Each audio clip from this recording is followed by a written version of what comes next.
Ladies and gentlemen, happy Sunday here to you. Hope you all are having a great weekend. This is the Snake Sports Talk Show. We are live in the 702 in Las Vegas, wherever and however you may be watching and listening today. Facebook, Instagram, and Twitter is where you can like and follow all social media platforms down below. And also subscribe to the two YouTube channels here. The home of the Snake Sports Talk Show, that is the Spotlight Sports Network and the Snake Sports Talk Show as well. And also follow me on Spotify for all of my latest podcast episodes as well. Hope you all are having a really, really good weekend. Beautiful Sunday morning here in the Vegas Valley. Great morning, really, to talk all about sports. And I know I unloaded an awful lot yesterday.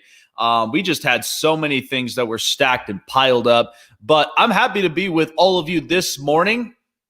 It's going to be a great show, and can't wait to get all of it started. So, I mentioned about it yesterday, and I'm going to end up shifting over to this segment here this morning.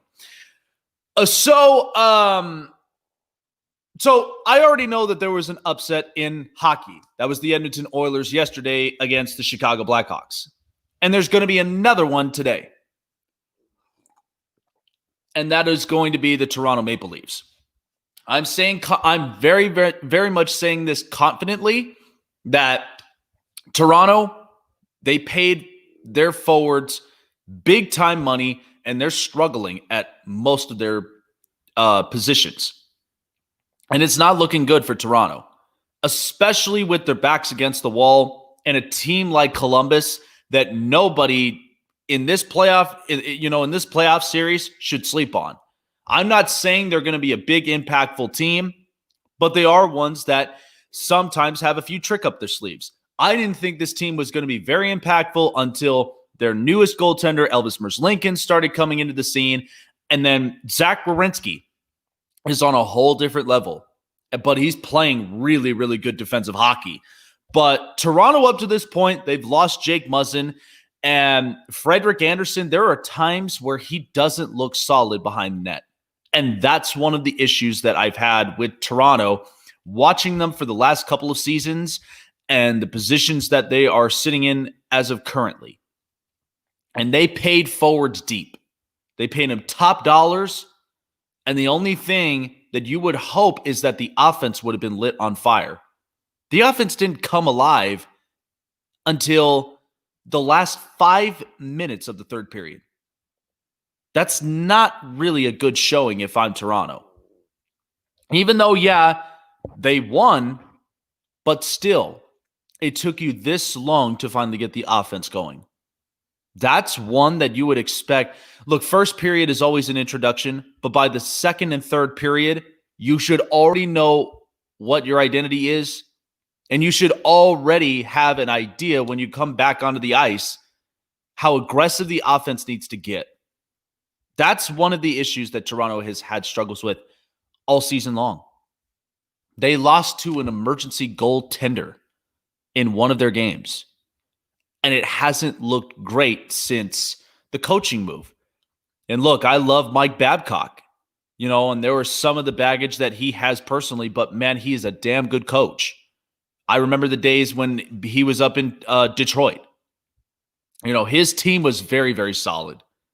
But then coming into Toronto, they have really good players. Austin Matthews, William Nylander, Mitch Marner. And they bring on John Tavares, Morgan Riley, Jake Muzzin, Tyson Barrie, Kasperi Kapanen, Andreas Johnson. They have some real good players. But the problem of it is now, because with all these forwards that are being paid top dollars, who are going to be the ones that spark up the offense? That's one of the big issues for Toronto, because they have a lot of really good forwards, and it's kind of something that I thought was going to be the struggles. Remember, when Kevin Durant joined Golden State, who was going to end up getting the final shot? This is what's happening with Toronto. Who's going to get the final shot? Nylander, Matthews, Tavares, Marner, either one of them. But this is where the team has to click at all cylinders. But I can guarantee you right now, Toronto's going to get upsetted today against Columbus. It's not going to look good for Toronto. I feel like that at this point, they're going to start to implode. They're going to start imploding because paying all your forwards top dollars, but not even looking at some of the most important components on defense, part of it on goaltending, it's not good. Not good for Toronto whatsoever.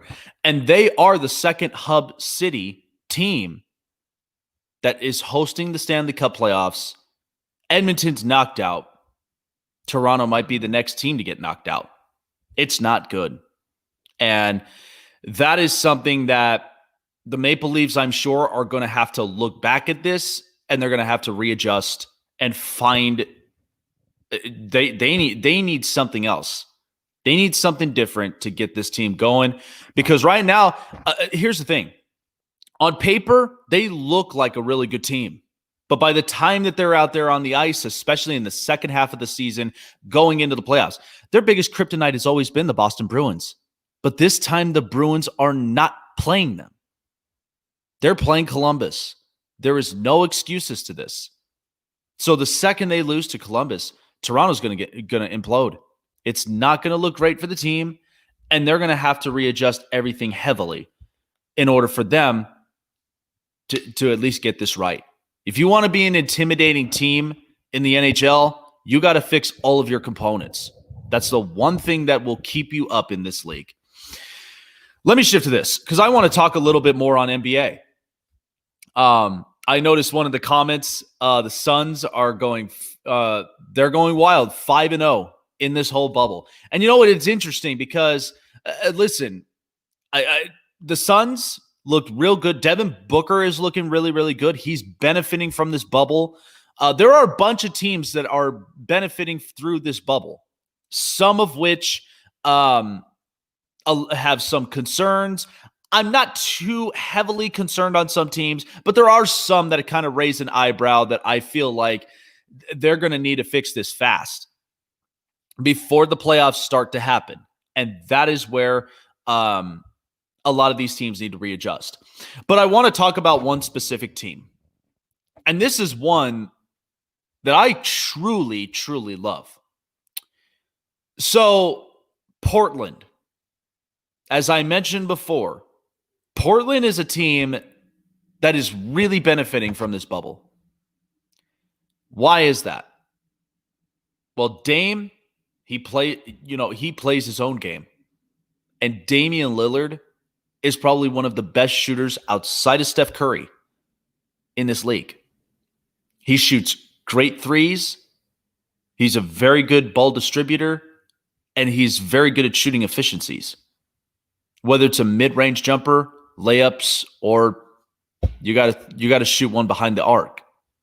He's got a real good wingman, CJ McCollum, a guy that is willing to pick up points that is needed in order to keep Portland in games.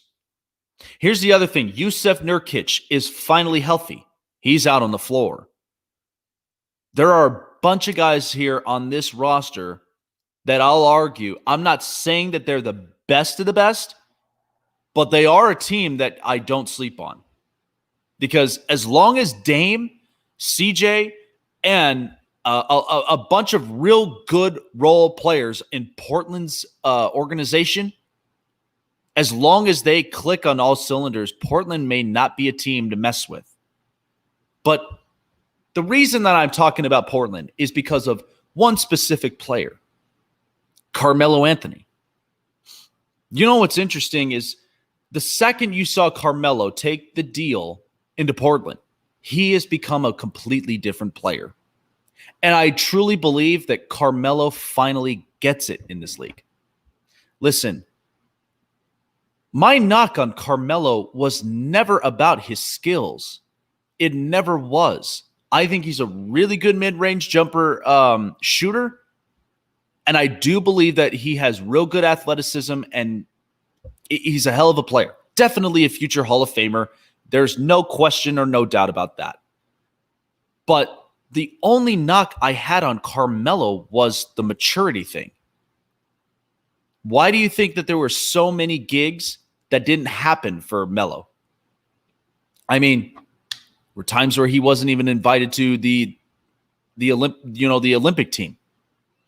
And not a whole lot of contracts were given his way after Houston and after New York and after Oklahoma City. But here's the only knock. Oklahoma City, you already knew Russell Westbrook is not a guy that really truly keeps a lot of those superstars. Didn't keep Harden. Didn't keep Kevin Durant. Didn't keep Kendrick Perkins. He tried with Paul George. Paul George went elsewhere. And now he's in a better duo group with Kawhi Leonard. But then you go to Houston and you join James Harden, and still things aren't as good. It was getting to the point where the gigs were starting to slim down. Hell, Melo was close to retiring if he couldn't even get a contract. But this is one thing that I love about Portland. Portland saw the idea that it wasn't just about Carmelo's skills, but the fact that you have Damian Lillard, CJ McCollum, and some real good players on this team. And they're not talked about a whole lot. They really are not. They're the ones that are kind of, they're not on the radar, but you know they're there. They just don't get talked a lot on the press. They don't get talked a lot on media. I mean, think about it. Damian Lillard went to school at Weber State, and he goes to Portland, and he's not on the news all the time. Versus so many, like a lot of players who are celebrities, they're big time names, they're big time icons. Dame just plays his game. Doesn't really care a whole lot about anything else. So once Portland gave Melo the contract, this felt like a fresh, brand new set of eyes for Melo to finally elevate his game. Much later than what all of us had anticipated with Melo. But he's finally figuring it out because this game has evolved. It's evolved to the point it's a shooter's league. And everybody's shooting beyond the arc. Everybody is shooting for important second chance shots. And plus, too, when it comes to defense, there's smart defenses out there. And they're really, really tough. And the big man, they don't really get a whole lot of love nowadays. Even though that I argue and say, well, they still do play an important role when it comes to tough basketball, the physical part of basketball. They still do. But it is mostly a shooter's league. And Melo is starting to figure that out. Because look, LeBron James, what did he do? He worked on his three-point shots. The second the league changed and started evolving its game, he had to get acclimated to it. How about others? Chris Paul. Oklahoma City was never supposed to be like this big-time team. But Chris Paul changed that and said otherwise. And so now Oklahoma City is an interesting team in the West, but even he had to elevate his game. And he did that beautifully here in Oklahoma City. But Melo, even though that he has a real good mid-range jumper, never elevated his game. Never elevated his game. Never to the point where he's working on three-point shots. He's trying to get acclimated and trying to get with the program in the NBA. And that's why you look at some of the maturities. And Melo's maturity level was not sound because of the fact of the league is changing. The league's evolving, and he's not getting acclimated to it. LeBron, he's a Swiss Army knife. He gets acclimated to anything. And there are a bunch of veterans who got acclimated to the change of basketball. Lots of them. That's the new thing. But Carmelo, finally, after all this time, he's starting to get it. Because, listen, this kind of goes on with a lot of people, especially in everyday life. You don't, when it comes to businesses, And when you look at some, certain employees, you don't just look by their work ethic, but you look at their maturity and how that they handle certain situations. The ones who very much act upon instinct and they're successful at it, and they're the ones that are really holding the fort down, those are the ones that usually get a lot more of those gigs. They get a lot more of those opportunities. Where versus somebody that has developed the skill, but is not really truly looking to elevate the skill to a higher level, those are usually the ones that they either stay put where they are or they don't last very long. It happens. But here's the other thing there too. And this also kind of bases upon relationships. Because to me, I'm an old school person. When it comes to relationships, I'm all about what's the maturity level like.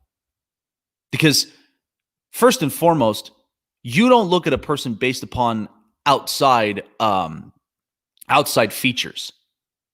Okay? Anybody can be beautiful in this world. That is how I view it. But the real attraction is where you look at the maturity level. What draws your interest? Where's the curiosity part of it? That is something that in Carmelo, for a long time, the maturity level was not sound. And like I said, the skill and all that Melo possesses was never my knock on him. My knock was definitely on the maturity side. Was he ever going to figure it out in this league? That was a question left to be said. But now being a part of Portland, I think was probably the best thing that's ever happened to Melo. And I think he's going to get better and better. And maybe something where I think it might be a last hurrah for him. Now, I'm not sure how Portland might favor in this bubble, but they're looking good. But Portland now is getting the best version of Melo. They're getting the better, matured Carmelo Anthony. Took long enough, but Melo is finally starting to get it. And that's kind of something that I wanted to point out. Because I just think that, you haven't heard a whole lot from Melo, and which is interesting. But I think we've finally come to terms. He's finally getting it. And that happens sometimes. It's a reality check for a lot of us. Hell, I have my own reality checks. So do many of you, I'm sure, and a lot more people in this world. And sometimes it either comes sooner than later or later than sooner. But however way it gets to you, if it doesn't elevate you in the end, it won't make you a better person. But this is where now Melo's starting to figure it out, and he's becoming a better person and a better player through this process. Coming up next, I'm going to be talking a little bit more on the NBA as well, because we're kind of closing in, getting close to the playoffs. And there are a bunch of teams right now that are benefiting through this bubble. But then there are some teams that I'm kind of raising an eyebrow and think that might be trouble for some teams going forward into the playoffs. I'll explain more of that later coming up on the Snake Sports Talk Show.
By the way, if you're all just tuning in here on the Snake Sports Talk Show, I really do appreciate all of you and welcome here onto the show. So excited to be here on a Sunday morning here with all of you.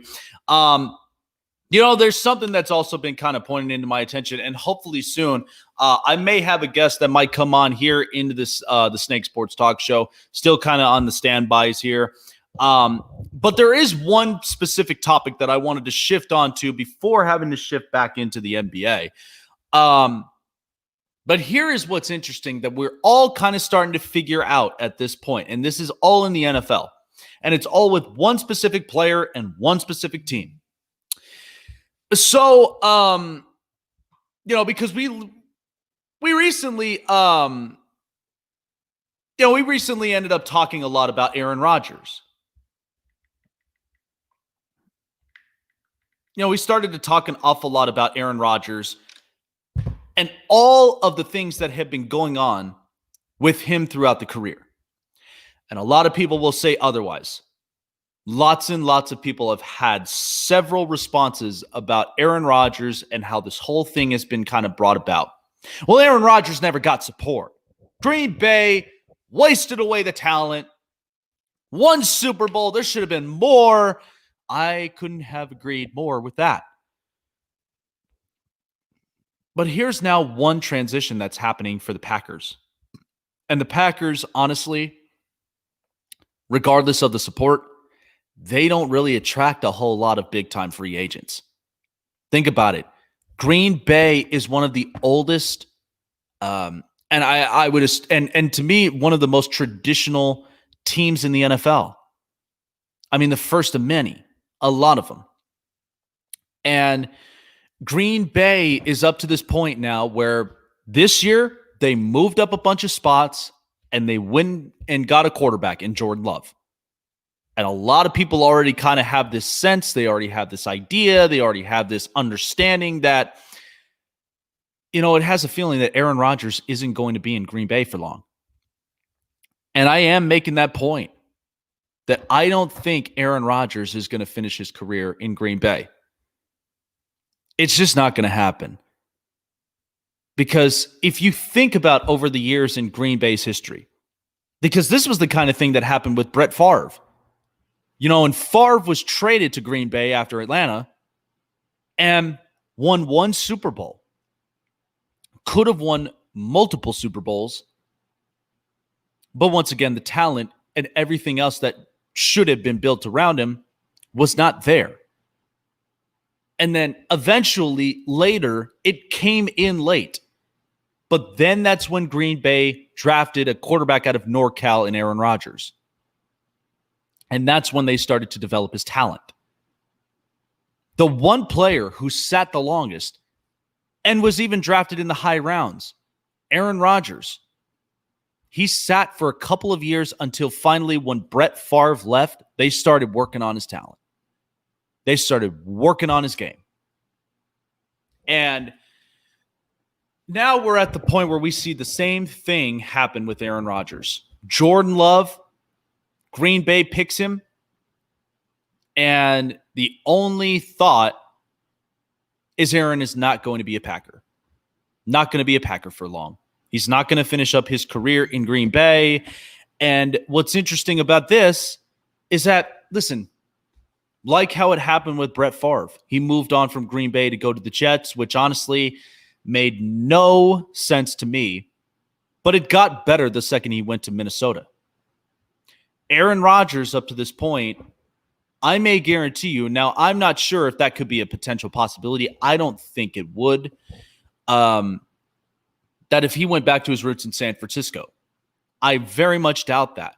Because, look, they got a really good thing in Jimmy Garoppolo and Kyle Shanahan. He really loves the system, loves his players.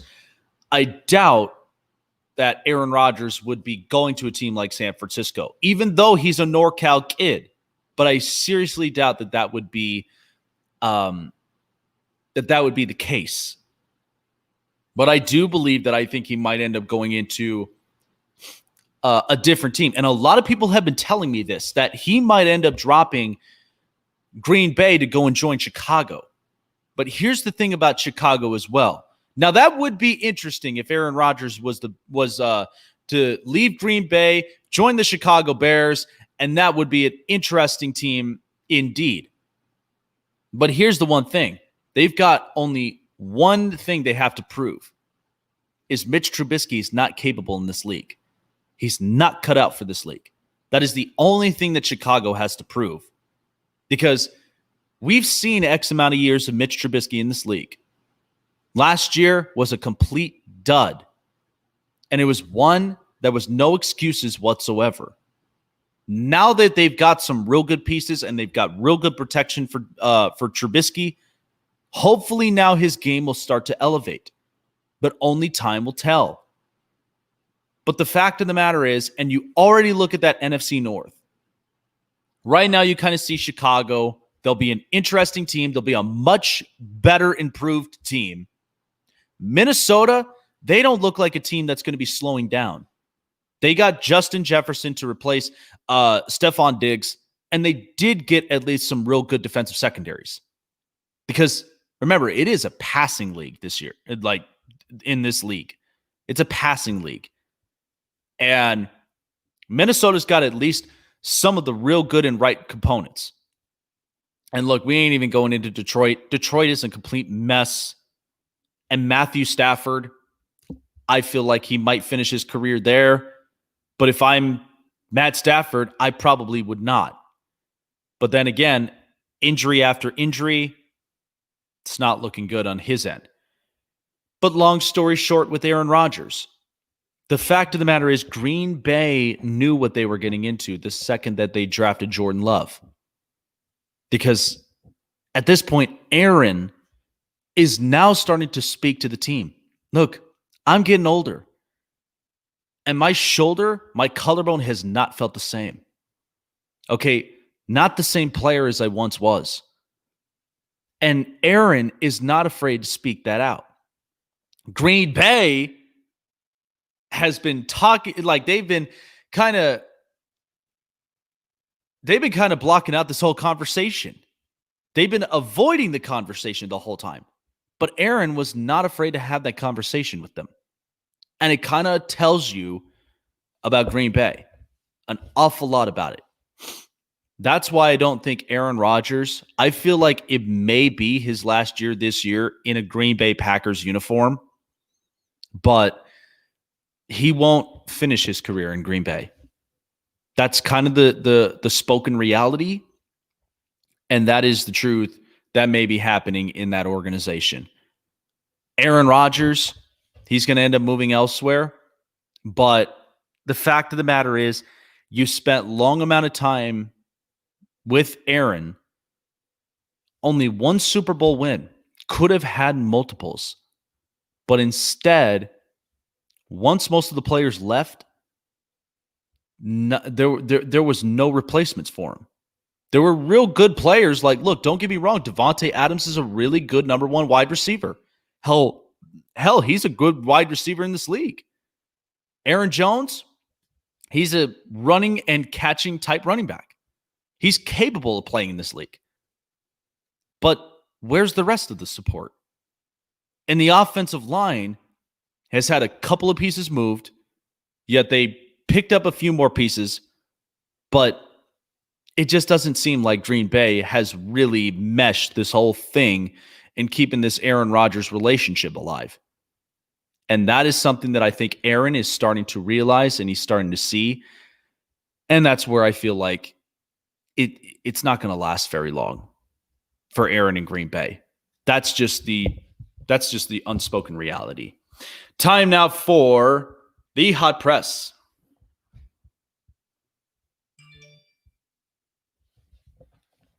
So there have been a couple of news reports, and currently right now what's going on, you have the PGA Championships. Right now, currently, you got Dustin Johnson up at -9, Brooks Koepka -7. So that's currently going on if you guys want to check that out for all of the golf fanatics out there.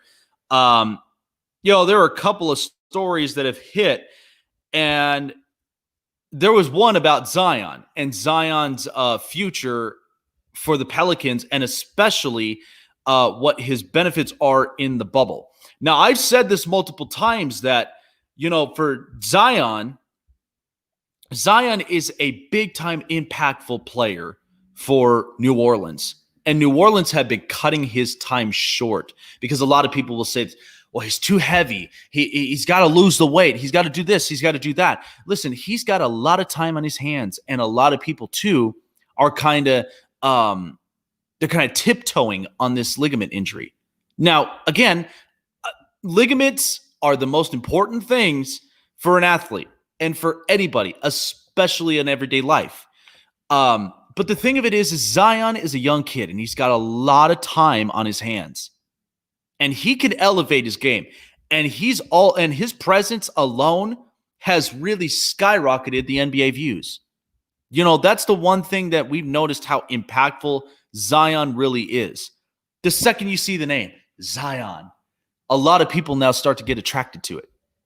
And that's what's really helped the NBA even throughout this whole bubble. The fact that the Pelicans are playing for their chances in playoffs, that's one of the things that has really boosted the ratings up for this league. And trust me, during the shutdowns, there were a couple of leagues that have been slowly opening up. But the fact of the matter is that once New Orleans was in and Zion was there on television, everybody tuned in because they love watching Zion. They love watching the talents and the remarkable plays he makes on the court. And those are one of the things that I think in the future for Zion is going to be one that's really going to change the face of this league. And I think one that's going to really elevate. Now, there aren't a whole lot of people that are built like his. There's not a whole lot of NBA players that are built like his size, because a lot of these big time strong, stocky guys don't usually last a whole lot in the NBA, and which is interesting. But I think in Zion's future, I think he's going to be just fine. Like I said, they already worked on trying to get a trainer and a dietary program as well in place for him. And trust me, he's going to be the one player that's going to elevate his game to an even higher level. So last night was a big time night for Luka Doncic and the Dallas Mavericks. Luka ended up getting 19 assists and stole the show against the Bucks. And this was a huge one. Now, this is another interesting one. And I do like the Dallas Mavericks. I like the fact of how the team has really kind of elevated around. But this is where Luka Doncic, I think he's starting to understand it as well. And he's played this way even before coming into the States and playing in the NBA. He understands competition and where competition is there. So being in this bubble and playing these games, and especially against teams like the Bucks, against Giannis, he's starting to realize where the competition all is. And that may be something that's going to elevate Dallas in the near future, because watching Luka Doncic, he's a future MVP.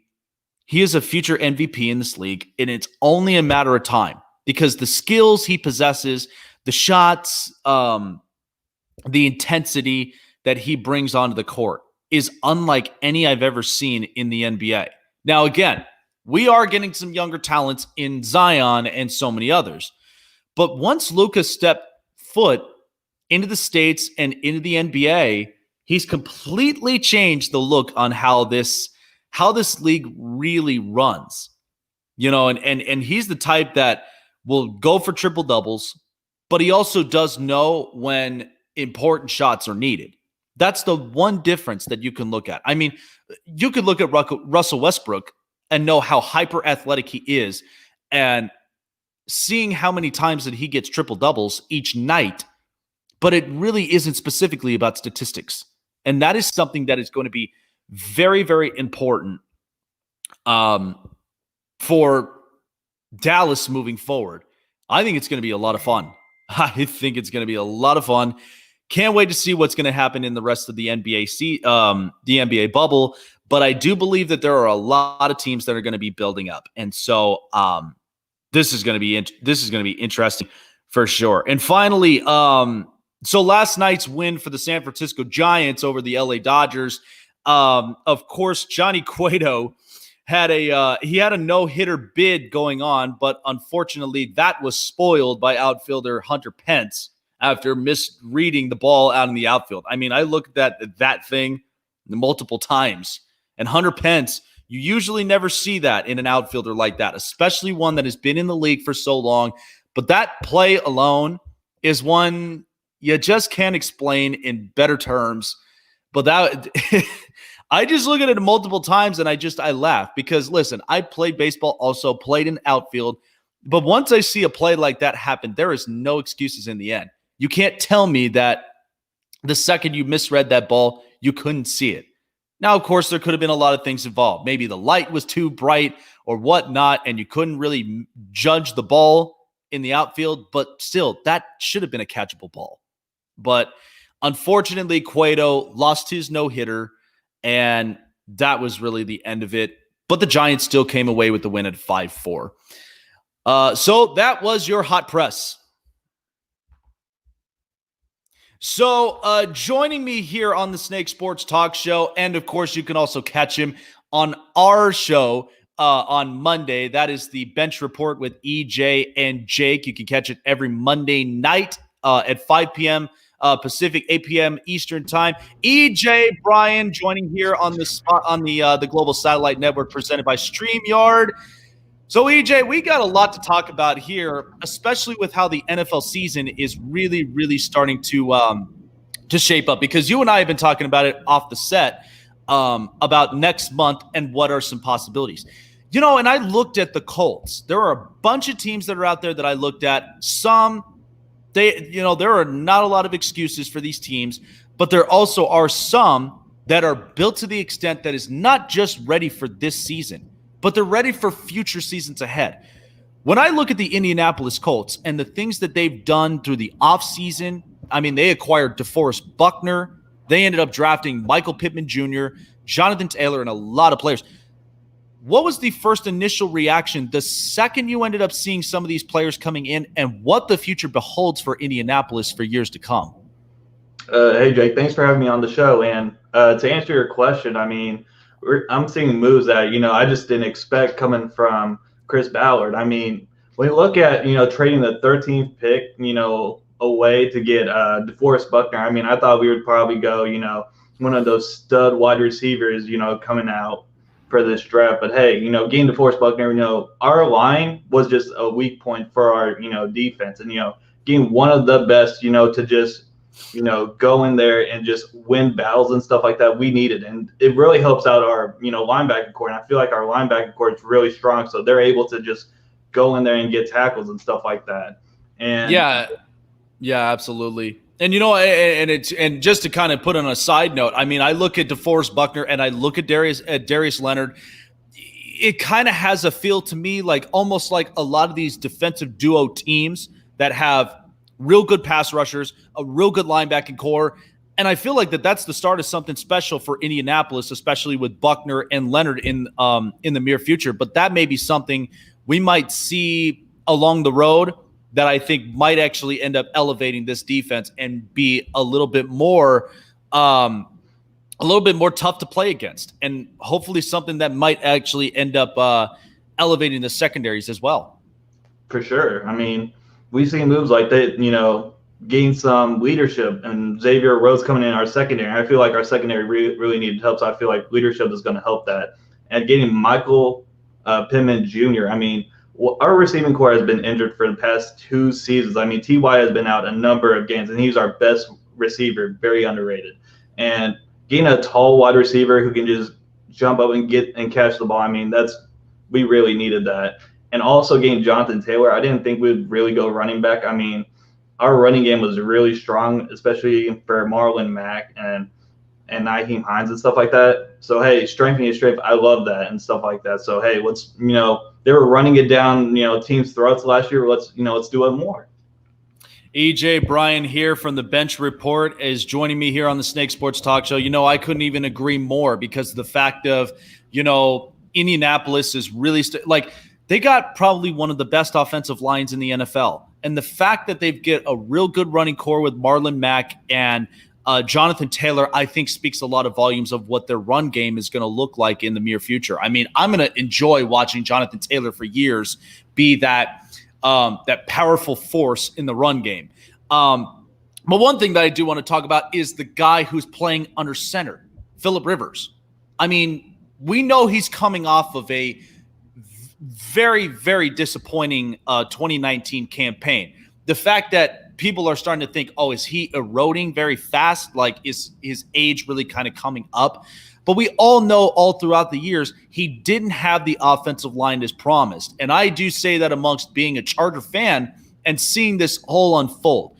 But now coming into a new atmosphere in Indianapolis, do you think this may be a much better redemption year for Phillip Rivers? And does he have do you feel like he's sending a signal to a lot of people, like some fans and even into the league? Hey, I still am capable of playing in this league.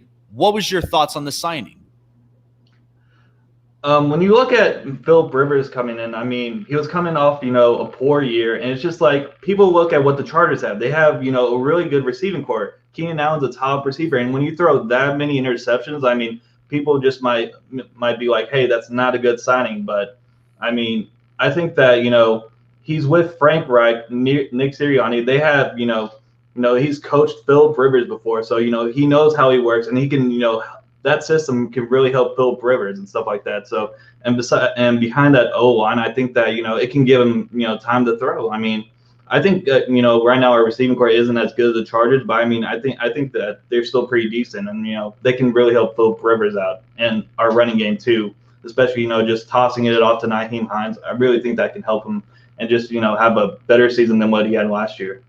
Yeah, I agree. And he's the type of quarterback that is going to make any kind of system work. I mean, maybe it might not be to the extent of a Tom Brady type of system, but at the same time, I mean, you got Nyheim Hines, who is, he's a catching type running back and is one that is, like how he had in the Chargers, where he had Melvin Gordon and Austin Eckler, just small little screen passes here and there, could definitely push this offense. But you're absolutely right. And only the season will bring us the questions of, will T.Y. Hilton stay healthy? And can Michael Pittman Jr. really fulfill the number 2 role as a wide receiver and really kind of take this team to a whole different level? And maybe this might elevate them, like, as I mentioned, for future seasons, because I feel like, and this has always been my thought, because Chris Ballard is always one that doesn't just look at the one season they're playing for. He looks for the seasons in the near future that could potentially put Indianapolis on the map as an intimidating team, a playoff threat, and somewhere where maybe somewhere down the road they could be a championship team. And this was one of the interesting moments for Chris Ballard, because the fact of, you have the Andrew Luck retirement, which was one that was a huge and heavy curveball that Indianapolis had to swallow and had to really kind of readjust. But now kind of looking in, do you feel like somewhere down the road, the Colts may be the team that might actually push? And I'll just say this, can they potentially push for an AFC championship, maybe somewhere in the near future? I think that, in the near future, they possibly can with Phillip Rivers. I mean, he's a great leader, and I think that, with his experience, he can guide this young team, to a deep playoff run. But who knows, with Phillip Rivers, he might have a year or two left. So, I mean, the future is just wide open on what the answer for quarterback will be. But I think that in the near future, Phillip Rivers can lead them to an AFC championship game. Mm-hmm. Oh, and only time will tell. And I think that would be exciting. And one that I'll just be like, not hating at all, but you know what? It's a lot of respect for a guy like Phillip Rivers. EJ, Bryan from the Bench Report joining me here on the show. So let's shift over now to the NBA, because the fact of the matter is, you've been talking an awful lot on the Indiana Pacers and TJ Warren. And once again, TJ Warren is starting to kind of fill in that role where he's really benefiting in this bubble, and he's really kind of, showing that intimidating presence to some of these teams, like what we saw in Philadelphia and so many others. Do you think somewhere down the road, as we kind of get closer into the playoffs, do you think Indiana, even with this bubble that's happening all around, in all these teams that are represented in there, do you think Indiana might come out in the East as one that could potentially be one that no team whatsoever, like Milwaukee, Toronto, or Boston, should sleep on? I think that, not this season, but maybe, the season or two, I think that, this team can really run the East. I mean, when we look at this team, I mean, I think they're really stacked. I mean, Malcolm Brogdon, he handles the ball really well. He passes out really well. And I like that, he's very clutch as a player as well. And Oladipo as well. I mean, Oladipo has hit very clutch shots. And, he just isn't afraid to attack the basket. And, his defense is really good and stuff like that. And, we lost Sabonis, and Sabonis was one of our best players, very smooth post game, gets boards and stuff like that. But I think that, this team is just really stacked. And I think that, when it's all together, I mean, this team has been like last year we lost Oladipo, it really hurt us in the playoffs. And this year we lost Sabonis. So I think that, if this team can come together and be healthy, I think they can really run the East. Absolutely, and like I said, I mean, especially for some of these teams in the Eastern Conference that we know are representing. I mean, Milwaukee, they got Giannis, but the only big question is Chris Middleton really a legitimate number two on their starting five? Toronto, I feel like, they're a team that I don't sleep on either, but I feel like that it's somewhere down the road because the fact of the matter is you don't have Kawhi this year. And this is one that they really had to prove a lot of people wrong, that they're still competitive. But I feel like it's nice to an extent, but then eventually somewhere it's not going to completely collapse, but it's going to end up slowly hitting Toronto somewhere down the road. And then you got Boston where, Brad Stevens has complete control of the reins, and Jason Tatum and so many others are really elevating up to this point. But this brings me to a couple of teams I look at in the Eastern Conference. First of all, the Sixers, because right now Ben Simmons out indefinitely. The injury now has gotten to a point where it's now going to be surgery required immediately. What's your thoughts with the Sixers? I mean, because though I've said my piece on this, the process has not worked, and Joel Embiid and Ben Simmons don't quite work together on the floor, and you could see the chemistry issues that's happening even in the coaching staff. Do you think somewhere, is this kind of something that's going to happen with Philadelphia, that they may have a potentiality they're going to implode? I mean, I think that they do. I mean, this team, when we look at it, Ben Simmons as a player, he does not like to shoot the three at all. He likes to drive, pass out, and, they have one of the best big men, Joel Embiid. They clog up the floor when they're playing with each other, and it forces Joel Embiid to shoot the three and stuff like that. And it's just like, rather not him doing it. But when we look at this, I think it's a lot of it blame goes to Brett Brown. Brett Brown has not figured a way to develop his players. Ben Simmons is just like the same player that he came in. I feel like he hasn't really developed at all. He hasn't developed a three game at all. And it's just like, what are they going to do as a team? He hasn't developed like a lot of players. A lot of players turn out to be busts under his leadership and stuff like that. And it's just like, I don't know what they can do in this playoff run. When we look at last year, Joel Embiid was like, he played a game and then he was out the next game, and then he played a game. He was like out like every other game in the playoffs. Can Joel Embiid play a full series? Only time will tell. So I think that there's going to be changes after this season coming up. Absolutely, I agree. And, when I look at Philadelphia, again, this process has never worked since day one, and the chemistry is so off balance that you can just kind of see this is what's really pushed guys like Drew Holiday and Jimmy Butler and a lot of really good, important guys who I feel like can step in as leaders, but it's up to the point where now, like, the head coaching job has not really tightened up this group and is really kind of,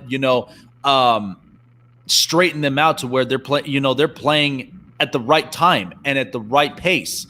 And so without that involved, now everybody's kind of playing at their own paces. Nobody's now a lot of these players are playing like they're uncoachable, like they're only playing their own extent. But so one thing that I do want to talk about, and I talked about this earlier in the show, is I look at Portland right now. And Portland really seems to be benefiting outside of Phoenix also in this bubble. But Portland for right now, what I look at, Damian Lillard has truly shown that outside of Steph Curry, he's one of the best shooters in the league. And he's got one of the best wing players in CJ McCollum. When I look at Carmelo Anthony as of right now, I mean, Carmelo Anthony over the years from Denver to New York and to so many places, I've never, this was my thing. I never knocked on Melo because of his skills. I've never done that. But my only knock was the maturity level of Carmelo, which is why it had lengthened the amount of contracts that offers he was getting. I mean, he was to the point where he was close to retiring if he wasn't getting the contract. But Portland said otherwise. When you watch Carmelo Anthony on the floor for Portland, do you see a bit of his game and a bit of his judgment calls on the court now start to really change and really elevate to where now we're kind of seeing the best version of Melo on the floor? Yeah, I think he's changed. I mean, being forced out of a starting position and, coming off the, he's starting, but I mean, just in a different role. He's not the alpha dog of the team. I mean, he's forced to do other things like getting rebounds, playing better defense. I mean, Melo wasn't really known for his defense for most of his career, but coming in, he has to play harder defense, and I like seeing that out of him. And it's just that I feel like we're seeing more like not like the killer instinct, but we're seeing like a lot of his game, being a lot better coming in. And I just think that it's really benefiting Portland, because what Portland missed was that they're missing that guy that really can shoot for them. I mean, when they faced Golden State last year, I mean, they were coming into the fourth quarter, being very close to Golden State, but they just couldn't score and win those games last year. So I think that Melo really helps them out. Absolutely. And, and this is why that I mentioned about Portland, because the fact of the matter is you're getting players healthy. I mean, Jusuf Nurkic is back being healthy. There are some interesting role players, but only to a certain extent of Portland can they really pop, even in this time of where they're in the bubble and where they're really kind of showing up in the Western Conference, because this is a stacked Western Conference. And so this will lead me to my last point before letting you go here, EJ. But we definitely talked about this off the set, and we started talking about a lot of these teams going in, potentially hitting the playoffs. We talk about the Lakers. We talk about the Clippers and a lot of these teams. And I'll tell you what, I mean, Dallas is really starting to show up very, very quickly. I mean, Luka Doncic last night against Milwaukee was a crazy thriller. What are some teams real fast that are really going to stand out to you when we start to hit the playoffs? Which are the teams do you think that have already benefited through this bubble and may take it further to maybe potentially shooting for the NBA Finals? I mean, I like Houston, Russell Westbrook, James Harden, stuff like that, them coming together. I think that, them as a scoring duo, they can really, knock some teams out. And as well as when I look at the Mavs, as you spoke, Luka Doncic is one of the best players in the NBA. I mean, he's such a stud, and that, he can score, he can pass, and, paired up with Porzingis, I mean, they can threaten some teams and stuff like that. And, did you just ask for the Western Conference or like the Eastern Conference and stuff like that? Yeah, either one of them. And I mean, I like Miami as well. I mean, Miami, they're just like, Jimmy Butler is the lead dog. Everyone just follows him, and they just attack. I mean, Bam has been having one of his best seasons, coming into the league. And I like Tyler Herro, very good scorer coming off the bench, and they're just a stacked team that I think that, they're not afraid of any team in the Eastern Conference, and they can just go at them. So, look out for Miami coming in. And I think the last team, my Pacers are, they're hot. I mean, TJ Warren is just having, some of the best games of his life. And I mean, we got Oladipo back, he just looked strong, very strong, along with Brogdon. I mean, I think we can throw in some teams too coming in. Yeah, that's going to be interesting to watch here. And one final point that I'll make as well, because, we've been talking about the Lakers and stuff like that. And, I really do love how LeBron James has really elevated his game in year 17. I mean, this is one that is really, really important to him. But the problem of it is that I have with the Lakers is outside of the starting five, they seem to be missing guys like Avery Bradley and a lot of these really good, important bench role players, because you can kind of see some of that elevate certain teams like the Clippers. They're stacked on their bench, and there are a bunch of them that have real good role players coming off, get at least 8-10 minutes on the floor, and really really kind of showcase their skills as their important role players.